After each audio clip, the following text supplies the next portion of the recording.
Père et du Fils et du Saint-Esprit. Amen. Le Seigneur soit avec vous et avec votre esprit. Nous célébrons aujourd'hui le 32e dimanche du temps ordinaire de l'année B. La première lecture est tirée du premier livre des Rois, chapitre 17, versets 10 à 16. Le psaume 145. Je te sentirai, Seigneur, tant que je vivrai.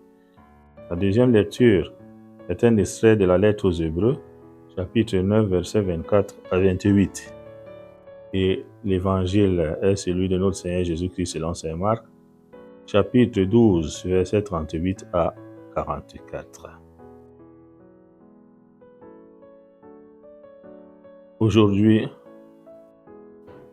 le Seigneur nous invite à éviter la pratique d'une religion superficielle. Il nous invite à être vrai. Il nous invite à éviter une vie d'apparence, une vie de paraître, mais être des chrétiens vrais. Les pères conciliaires soulignent eux-mêmes que le chrétien doit être et non paraître. Donc, dans cet évangile, Jésus est un bon observateur. Il est dans le temple. Il enseigne. Et des gens vont dans le temple et viennent. Toutes les catégories de personnes fréquentent le temple. Et ils voient les offrandes que les uns et les autres font. Mais le constat de Jésus est pertinent. Il constate que d'une manière ostentatoire, certains chrétiens font des dons énormes et considérables. Et ils sont appréciés et ils se font remarquer. Mais dans la même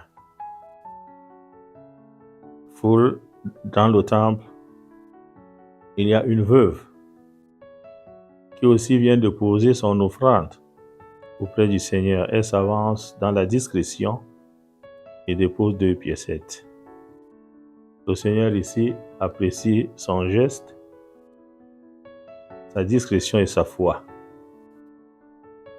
Le Seigneur ne rejette pas les offrandes des riches, mais les riches n'ont pas donné de tout cœur, ils ont donné le superflu pour se faire remarquer. Par contre, la veuve a donné de tout cœur et avec joie ce qu'elle a. Nous aussi, nous sommes invités à imiter cette veuve. Car n'oublions pas que tout ce que nous avons, tout ce que nous sommes, nous vient de Dieu. Ne faisons pas de calcul quand nous devons donner à Dieu. Et nous pouvons nous mettre au service de Dieu à travers les œuvres de charité, en aidant nos frères et sœurs qui sont dans le besoin et qui sont l'image de notre Seigneur Jésus-Christ.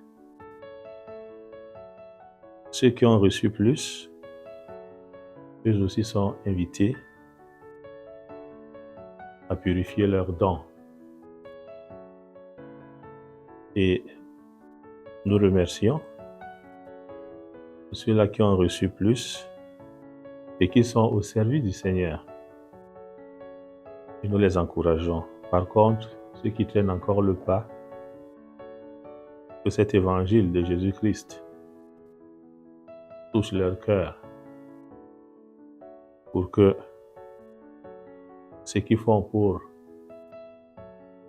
la plus grande gloire de Dieu, à travers l'aide qu'ils apportent à leurs frères, soit fait avec foi, avec amour et dans la discrétion. Loué soit Jésus-Christ.